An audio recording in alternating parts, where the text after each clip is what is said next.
An exciting concept in the projectile motion is the maximum range. Before that, let's talk about it from the past. You must have heard the name cannon.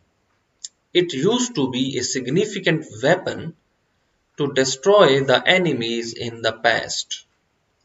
It is a large caliber gun. Cannon used to throw a cannonball at certain angle with the horizontal surface. A cannonball is filled with gunpowder. When the cannonball's gunpowder is ignited in the cannon, it is fired with a fixed velocity. It is the operator who used to operate the cannon and load cannonballs into it.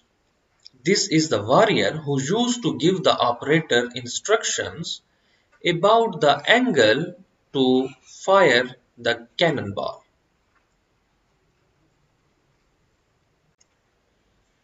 The job of the warrior was to use the binoculars to watch the enemies. He would then estimate the horizontal distance of the enemies from the cannon. Then he had to calculate the angle to fire the cannonball so that it would hit the enemies. It means they knew it that they can drop the cannonball at any location by changing the angle. They knew even more. They understood that even if they have the choice to drop the cannonball at any location by adjusting the angle, there is an absolute limit. No matter what, they can never cross that limit.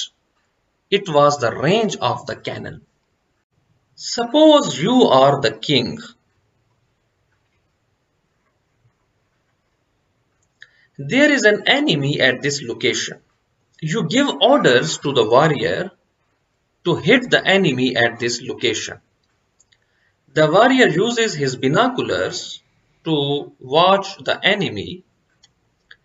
He then tells you that your highness, we can't hit the enemy at this location because he is out of the range of the cannon. You get angry and say, I can see that when you increase the angle with the horizontal, the cannon goes further and further away.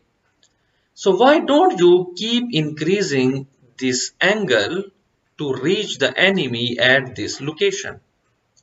He will tell you that, Your Highness, your observation is not right. It is true that when we increase the angle with the horizontal, the cannonball drops at further and further away from the cannon. It is only true at up to a certain angle, and after that the cannonball goes higher and higher but shorter and shorter horizontally. If you ask what is that angle after which your observation is wrong, he will tell you that this angle is 45 degrees. Below 45 degrees, if you keep increasing the angle, the horizontal displacement of the cannon will keep on increasing. However, at 45 degrees, you will get the maximum displacement, and if you keep increasing the angles, the horizontal displacement will start decreasing, and instead the vertical displacement or the altitude of the cannon will keep on increasing. You should be able to know the reason why it is happening like that because we have already discussed it. We have already derived the expression for the range of a projectile. We will try to find the maximum range we can get for a projectile. Let's see what are the choices. If we want to increase the range R, we can increase the initial velocity of the projectile, but usually we don't have much choice to increase the velocity of a projectile, so let's leave it now. You can decrease the value of g to get a higher value of the range. But for that, you have to decrease the size or radius of the earth, which is impossible. Alternatively, you can take your projectile to the moon, because moon has less value of g than earth, and it will automatically increase the range of your projectile, but it's not practical. Let's see what are the other choices. We have here the sine of theta and cosine of theta. Theta is the launching angle of the projectile, and we have a good choice to change the angle of the projectile to change the range of the projectile. So let's see what can we do about these choices. First, have a look at the graphs of sine and cosine of theta. Sine and cosine of theta can get a maximum value of 1.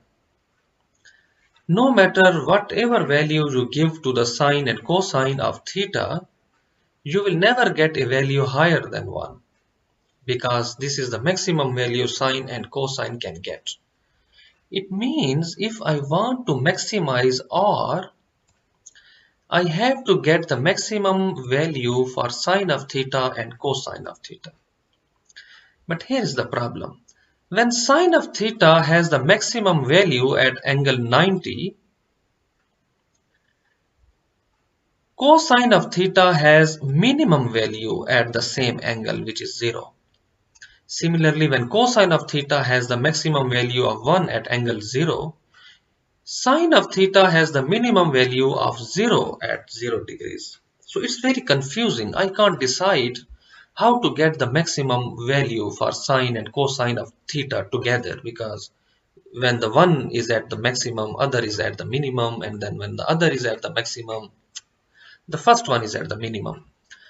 So I wish if I could combine these two quantities, sine of theta and cosine of theta, into a single trigonometric ratio, because then it would be very easy to maximize its value. I hope there should be a solution to this problem. Yes, there is a solution to this problem, and that solution is this trigonometric identity. This trigonometric identity says that if you have 2 times sine of theta and cosine of theta, you can write them as a single sine of 2 theta.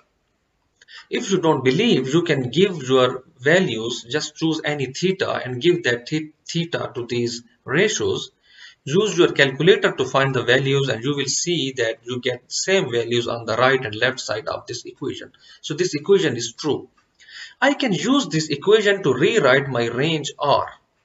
And now R should be equal to V squared sine of 2 times of theta